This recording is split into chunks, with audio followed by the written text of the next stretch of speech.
Meet your new drug dealer. His name is Bob Ferguson. This from our friends at the Post Millennial. Broke by Ari Hoffman. Washington State considers supplying drugs directly to addicts in, quote, safe supply initiative. Let's be clear. There is no such thing as a safe supply of fentanyl. There is no such thing as a safe supply of heroin.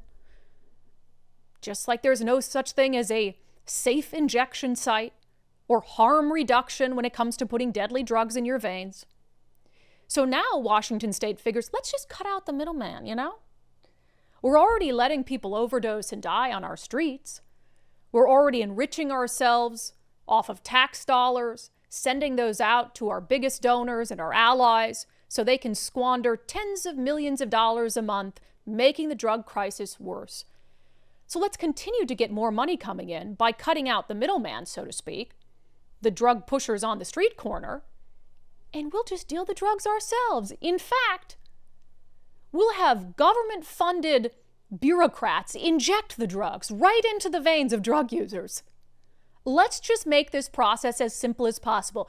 Before you think I am engaged in hyperbole, I am not. This is Washington State after all.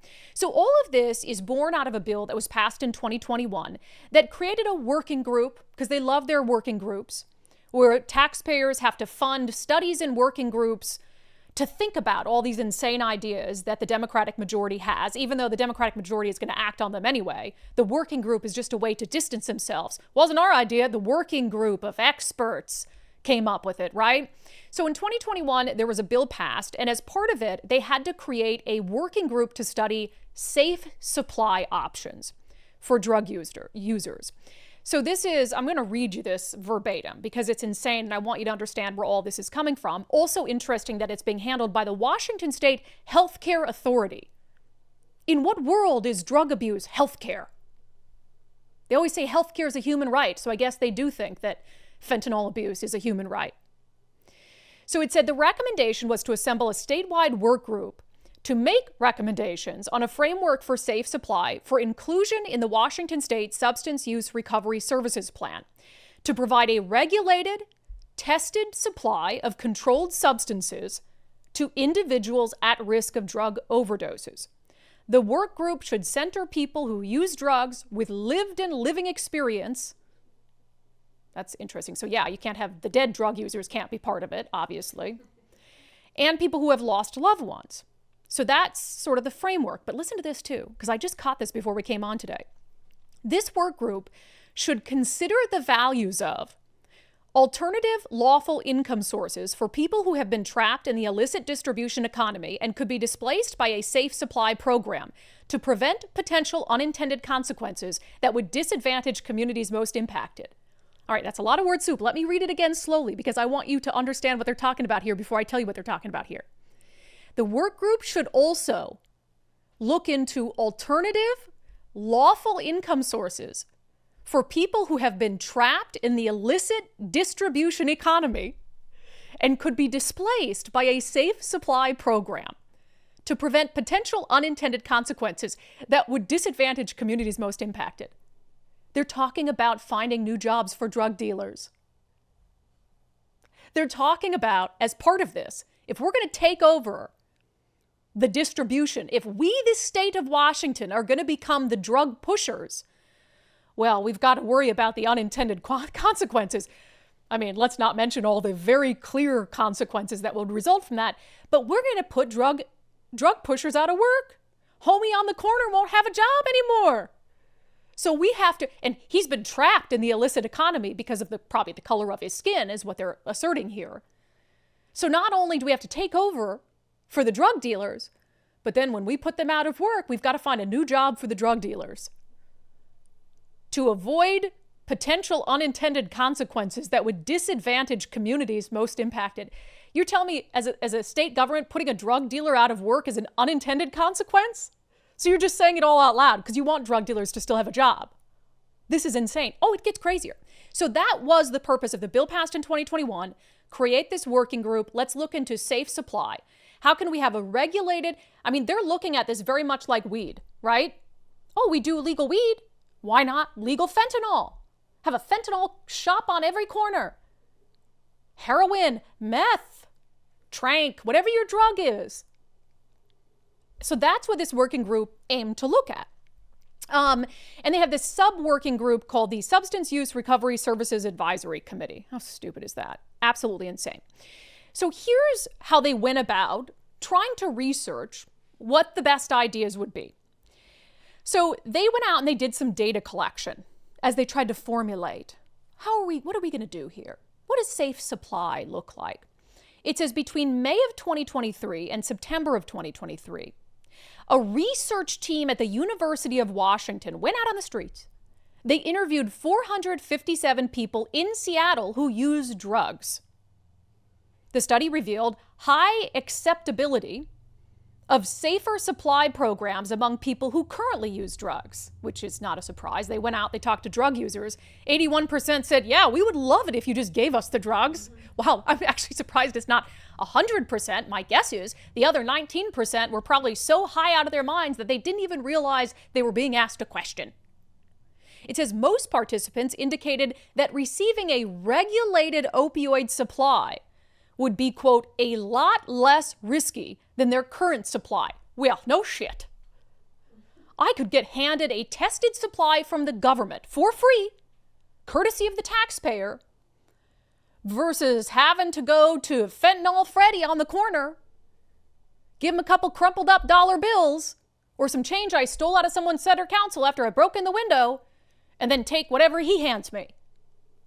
The other thing about that, as we get into what the recommendations will be, it's going to get worse and worse and worse, if you can believe it, as we progress. I'm going nuts. One of the things that disgusts me about that is we spent all this money and you sent UW researchers, who are taxpayer funded in and of themselves, out for a 4-month period of time to hit the streets and talk to drug abusers. And you spent that time and that valuable face-to-face contact not trying to usher them into treatment, but to ask them about, hey, if we gave you a safe, reliable supply, would you like that? All this money, all that effort. You could have been out there, 457 people, making contacts that would have actually changed their lives. Hey, let's connect you to services today. No, we're not doing that. We're taking a study to see if you'd like government-provided drugs. Absolutely insane. So what are the benefits of this? Why are they even going out and considering this? Well, here's what they say safer supply would do. Documented and evaluated benefits across all models include a decrease in participation in crime, which makes sense, I guess. If you're not having to commit crimes to fund your drug habit, I guess maybe that'll stop you from committing crimes to get money. But I don't think it'll stop you from committing crimes while you're high on drugs. You might commit thefts to fund your drug habit, but when you're high out of your mind on drugs, you're much more likely to commit a violent offense. Never mind that, though. They say one of the other benefits to providing safe supply through the government, less street drug use among participants. Okay, but you're still giving them the same drugs, so they're just using them in a different location. But also, most of the drug users we're dealing with and talking about here are homeless, so they're still going to be using the drugs on the streets. They're just going to be using the drugs you gave them on the streets. That makes no sense. Here's one that I can't wrap my mind around. Increase in social well-being. How are you increasing social well-being, societal well-being, by having the government become the drug pushers? Access to employment and housing. Okay, I haven't seen anything in here that says that in exchange for the drugs, you're going to require that they get a job, or you're going to require that they get in housing, and you're still giving them drugs to get high. So how would they be more likely to hold down employment or housing if they're high on your drugs versus high on someone else's drugs? Also makes no sense. And lower risk of overdose death. Lower risk, but not no risk, clearly. So that's how they're justifying all of this. Now here is the piece de resistance. So they are evaluating 4 different frameworks to consider that were presented to them way back in September to the working group by experts. 4 different frameworks that all could be used to provide a safe supply through the government, a regulated supply to drug users. This is one of the most insane documents I have ever seen in my life. And that's saying a lot. 4 frameworks. Let's go through them, shall we? Framework 1, prescription supervised consumption. So this is your quote unquote safe injection site model.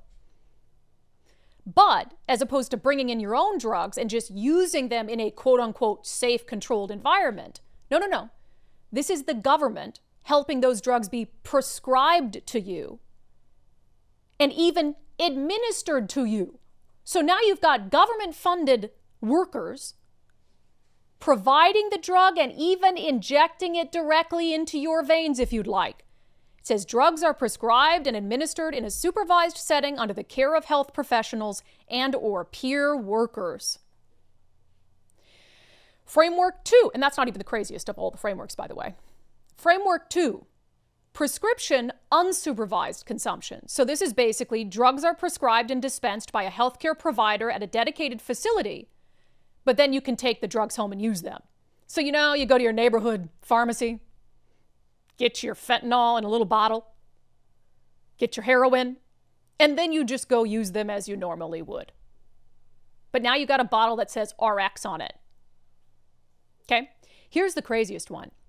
Framework 3, Buyers Club. A network of people in community would pool money and buy from a source and then use that to purchase drugs in bulk, test them, package them, and provide them back to the community. Buyers come together and collectively purchase the drugs, i.e. Dallas Buyers Club.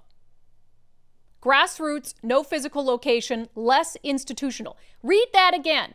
Network of people in community who pool money and buy from a source and then use that to purchase drugs in bulk, test them, package, and provide them back to the community. So people get to what? Go buy drugs in bulk from the cartel? Test that batch of drugs that you got from the Mexican drug cartel, make sure that they're not laced with anything unexpected, and then what? Put them in little baggies that say Washington Healthcare Authority, and then go distribute them that way? So basically drug addicts can pool their money to buy drugs in bulk? What on earth are you talking about? And then the 4th framework, drugs can be made available without a prescription in dispensaries. So basically, complete decriminalization. Just allow there to be dispensaries that sell illicit drugs.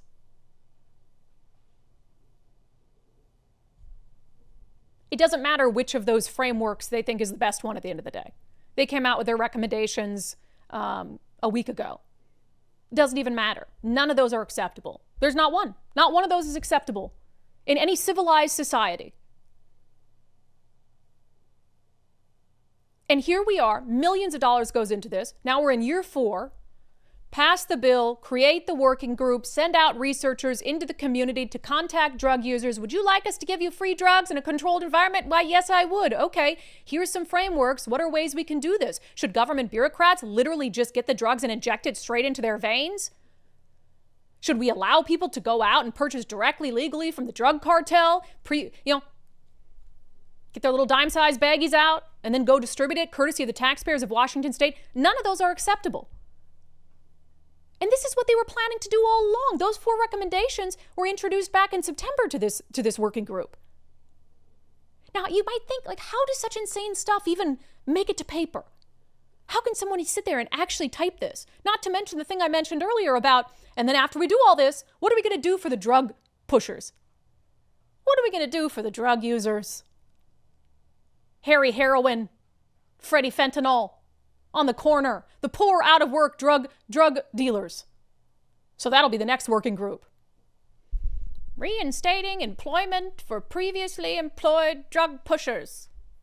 Working group. So I was thinking, how does this happen? How are people this insane?